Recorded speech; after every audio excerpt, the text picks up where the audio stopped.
Today, we're diving into a topic that confuses a lot of first-time business buyers: how to finance the business purchase that you found. Don't worry, I'll break it down into easy-to-understand options so that you can make the best decision for your future. Let's get started. Hi, I'm Trent. I've sold over 600 businesses, and for the last 5 years in a row, I've been named the #1 business broker in the country for the most closed transactions per year, and I make these videos so that one day you'll want to hire me to help you sell or buy your business. So, first off, let's talk about the simplest way to buy a business: cold, hard cash. Cash is king. It's the quickest and best and most effective way to buy a business. Some advantages. The biggest advantage is that you own the business outright. No debt, no interest, no monthly payments. It's all yours from day one. Some disadvantages, though, are obvious. You're using a ton of money up front. This means less cash for emergencies or other opportunities. Here's the key takeaway: all cash purchases are great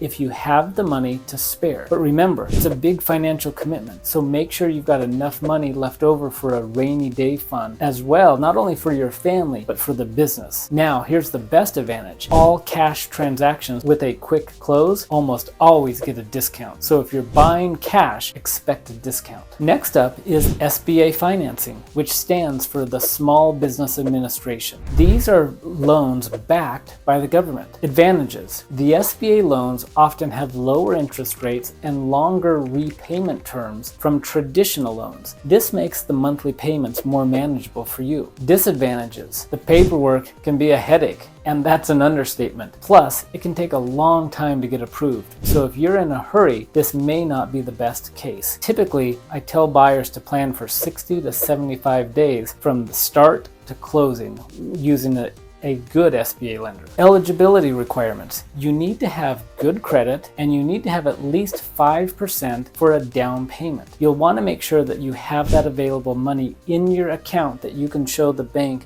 that the funds are seasoned. SBA is a solid choice when you're eligible and you have patience to get through the application and the paperwork. Option number 3, let's talk about seller financing. This is where the person selling the business acts as a bank. Advantages: it's usually quicker than getting a traditional loan or an SBA loan, and the seller might give you more flexible terms. Disadvantages, however, is the interest rates are typically higher, and if the business fails, you still owe the money. There's a trust factor involved. Both you and the seller have to be comfortable with this. You have to trust them to give you a fair deal, and they have to trust you that you'll run the business well so that you can continue to make the payments on time. Key takeaway here: seller financing is all about flexibility and trust. If both sides are on board, it can be a win-win. Here's the problem: most business owners won't sell 100% of their business on seller financing. So the idea of buying a business with no money down, despite some of the online gurus and training touting how easy it is, it's actually quite rare. Don't get me wrong, I've done plenty of no money deals down, but there's a big difference between not putting any money down and not having any money to begin with. Most deals that don't require any money down work because the buyer has experience and they have capital to operate the business and collateral to guarantee the seller financing. They just might not be using the money to put down.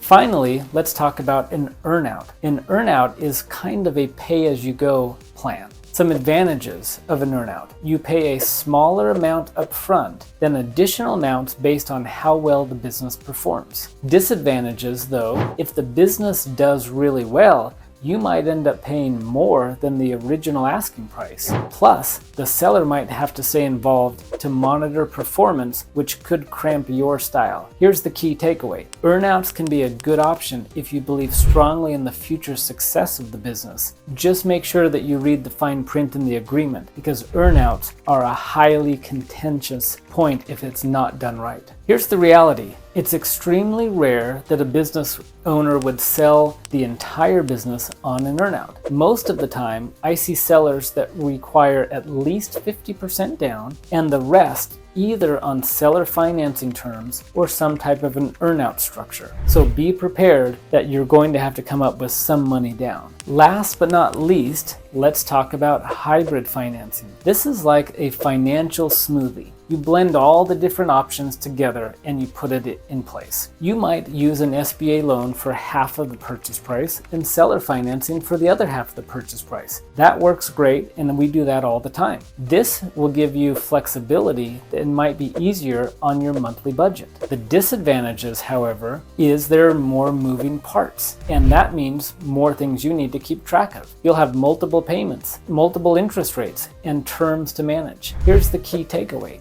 Hybrid financing offers flexibility, but make sure that you can handle the complexity. I hope you found this video helpful. If you're considering buying businesses, check out some of my other videos. If you're considering selling a business, the first step is to find out how much your business is worth and how long it will take to sell it. I'll make this as simple as possible. As a business appraiser, I will do a free business valuation and market assessment to tell you two things: what the fair market value is and how long it will take to find a buyer. Then, when we take it to market, I'll never ask you for a penny up front. My success is completely dependent on me doing what I say I can do, which is to find you a buyer. I only get paid when you get paid and we've closed the transaction. So if you're looking at selling your business, reach out to me and we can start the process together. There's no obligation and no commitment on your part. Thanks, and we'll see you in the next video.